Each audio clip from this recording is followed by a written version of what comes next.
बड़ा ही व्यथा है समाज की। सब अपने अपने भगवान को पकड़े हुए हैं। कोई डर के मारे पकड़े हुए हैं, तो कोई अपने मन के प्रतीकात्मक विचार की वजह से किसी भगवान को पकड़े हुए हैं। पर सत्य का ज्ञान किसी को नहीं है। सत्य को जानना भी नहीं चाहता। सब अंधकार अंधेरे में डूबे हुए हैं। जानने से ज्यादा यहाँ लोग मानना प्रेफर करते हैं। लोग मान लेते हैं, किसी ने कुछ कह दिया वो आंख बंद करके मान लेते हैं, लेकिन जानने के पीछे उनकी कोई रुचि नहीं होती। जानना भी नहीं चाहते।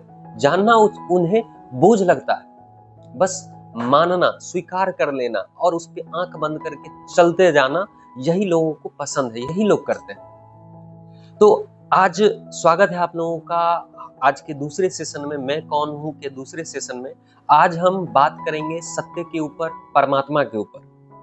उसी क्रम में आगे बढ़ते हैं। ओशो क्या कहते हैं यहाँ देखिए कि सत्य की खोज का पहला चरण है हमारा व्यक्तित्व सत्य होना चाहिए।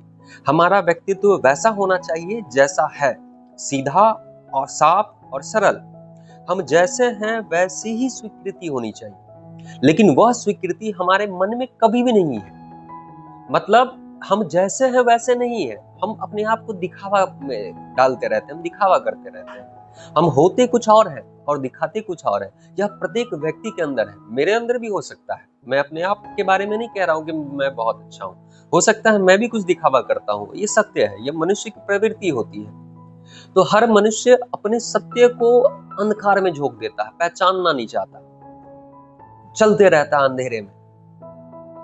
और बड़े आगे ओशो क्या कहते हैं कि और बड़े आश्चर्य की बात है, जिनको हम भले आदमी कहते हैं उनमें वह सरलता और भी कम है उन लोगों की बजाय जिन्हें हम बुरे आदमी कहते हैं। जिन्हें हम अपराधी कहते हैं वे तो सरल हो भी सकते हैं, लेकिन जिन्हें हम सज्जन और साधु कहते हैं वे बिल्कुल भी सरल नहीं है। इसलिए सभ्यता और संस्कृति जितनी विकसित हुई है, आदमी उतना झूठा चला गया है। आगे के पेज में ओशो क्या लिखते हैं कि पुरोहित मुश्किल से ही मानता है परमात्मा को। दुनिया को मनवाने की कोशिश करता है कि परमात्मा है, लेकिन खुद भली भांति जानता है कि मैं धंधा कर रहा हूं परमात्मा के नाम पर। पुरोहित परमात्मा को मानते हैं, इसका कोई प्रमाण आज तक पृथ्वी पर नहीं मिल सका है। क्योंकि अगर पुरोहित परमात्मा को मानते होते तो हिंदू का पुरोहित और मुसलमान और ईसाई का पुरोहित अलग अलग नहीं हो सकता था। क्योंकि परमात्मा तीन नहीं है, 300 नहीं है। और अगर पुरोहित परमात्मा को मानते होते तो दुनिया में आज तक धर्म की कोई भी लड़ाई और हिंसा नहीं हुई होती। क्योंकि जो परमात्मा को जानते हैं और स्वीकार करते हैं, उनके लिए हिंसा का कोई उपाय ही नहीं है। उनके लिए प्रेम के अतिरिक्त कोई मार्ग नहीं रह जाता। तो ओशो का कहने का मतलब यह है कि लोग बस अंधे आंख बंद करके चलते जा रहे हैं। लोग झूठ का चोला ओढ़े हुए हैं, सत्य का ज्ञान नहीं होने। इनफैक्ट यहाँ तक कि पुरोहित जो पूजा करवाते हैं, जो कहते हैं कि मैं धर्म गुरु हूँ, उन्हें भी असली परमात्मा का ज्ञान नहीं है। वो बस आंख बंद करके लोगों को बेवकूफ बनाते चलते जाते हैं। असली परमात्मा का ज्ञान आपको अपने भीतर मिलती है, ना कि बाहरी बाहरी दिखावा करके, बाहरी अपने डर से, अपने अंतर मन से, अपने विचारों से प्रतीकात्मक कोई भगवान तैयार कर लेने से आपको परमात्मा का प्राप्ति नहीं होगा। अगर परमात्मा को सच में जानना है तो उसको कहते हैं आप अपने भीतर झांकिए। तो इसी सीरीज में पहले पार्ट में भी चर्चा किए थे, उसी के क्रम में आगे बढ़ते हुए हम आगे पढ़ रहे हैं। इसमें बहुत ही रोचक बातें इस बुक में लिखी हुई है। आगे देखिए, आगे क्या कहते हैं ओशो कि धार्मिक व्यक्ति होता है निष्पंथ, निष्पक्ष। पिछले वीडियो में मैंने धार्मिक धर्म के बारे में चर्चा किया था कि धार्मिक मतलब क्या होता है। धार्मिक मतलब किसी पक्ष में ना होना, एकदम अकेले एकांत होना, किसी के सपोर्ट में ना होना। तो उसी में आप कहते हैं ओशो कि क्या आप धार्मिक व्यक्ति हैं? आप कहेंगे हाँ मैं धार्मिक हूँ, मैं हिंदू हूँ, टीका लगाता हूँ, जनेऊ रखता हूँ, मैं मुसलमान हूँ, रोज मंदिर जाता हूँ, मैं जैन हूँ, नमोकार पढ़ता हूँ, रोज सुबह से बैठकर धार्मिक आदमी हूँ। और आपको कभी भी ख्याल ना आया होगा, आप पक्ष में खड़े हो गए हैं, आप धार्मिक नहीं रह गए। मतलब जब भी आप कहते हैं कि हाँ मैं टीका लगाता हूँ, मैं हिंदू हूँ, तो मैं ये कुरान पढ़ता हूँ, ये वो एक्सेट्रा, मैं चढ़ जाता हूँ तो मैं ईसाई हो गया, तो इस चीज से क्या आप सिद्ध कर पाएंगे कि आप धार्मिक व्यक्ति हैं? अगर इसी चीज से आप कह रहे हैं कि आप धार्मिक व्यक्ति, तो आप गलत है, गलत दिशा में जा रहे हैं। क्योंकि आपको धार्मिक का मतलब नहीं पता, धार्मिक का मीनिंग नहीं पता।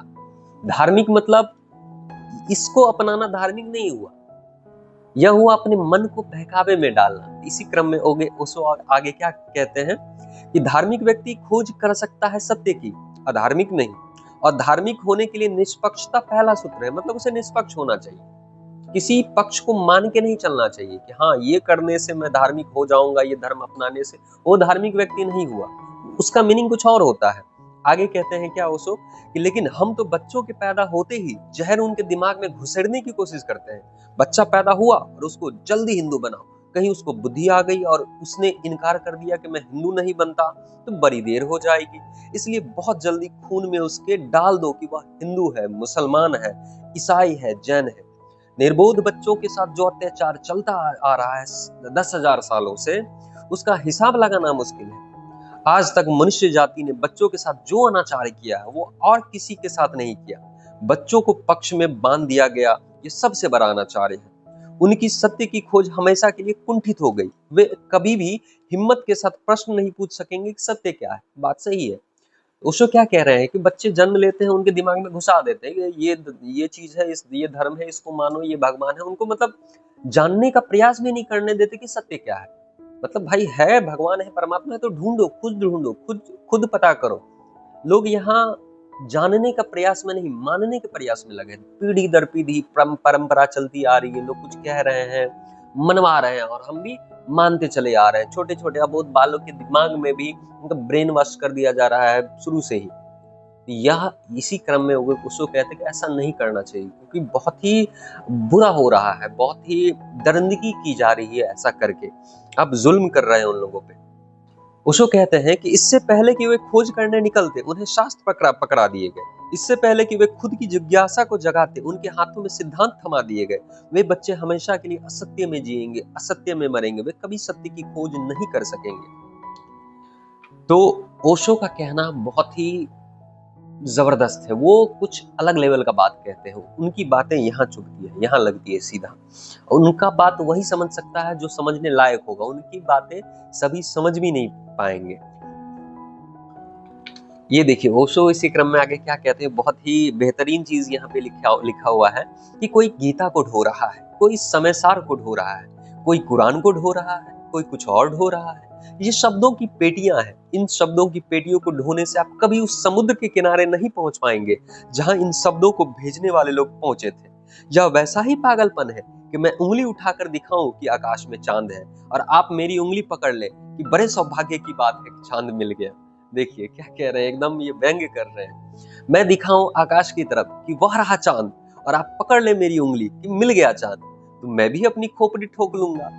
अगर महावीर, बुद्ध और कृष्ण और क्राइस्ट कहीं भी है तो अपनी खोपड़ी ठोक ठोक कर थक गए होंगे कि हमने दिखाए थे इशारे और लोग उन्हीं को पकड़कर मजे से समझ रहे हैं कि सत्य मिल गया। समझ रहे हैं कि मतलब लोग, उन्होंने जो महापुरुष आए यहाँ पे, जो जिनको कहते हैं अवतार, लेकिन वो है महाज्ञानी महापुरुष। वो लोग जो आए धरती पे, उन्होंने कुछ कहा, उन्होंने कुछ ज्ञान दिया, उनको लोग गलत अर्थ में ले लिए। सत्य को लोग नहीं पकड़ पा रहे, सत्य के जड़ तक नहीं लोग जा रहे हैं, गलत अर्थ में लेके अपने मन के भीतर से कुछ भी प्रतीकात्मक बना के उसको दिखा रहे हैं, दिखावा कर रहे हैं। समझ रहे हैं? यही जो है ओशो कह रहे हैं। ओशो आगे कहते हैं कि मैं आपसे कहता हूं, जो लोग भी सिखा रहे हैं दुनिया को विश्वास करो, श्रद्धा करो, बिलीव करो, वे सारे लोग दुनिया में असत्य के पक्षधर हैं, क्योंकि उन्हें खुद नहीं पता कि सत्य क्या है।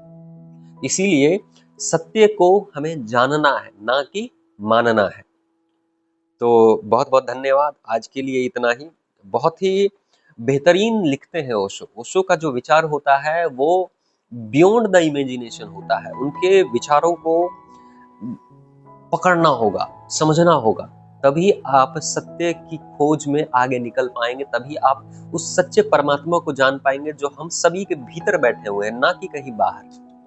और आप उस सही धर्म के अर्थ को जान पाएंगे, उस सही धार्मिक के मीनिंग को जान पाएंगे, जिससे लोग कहलाते हैं कि मैं धार्मिक हूँ। बहुत बहुत धन्यवाद। शुभ रात्रि।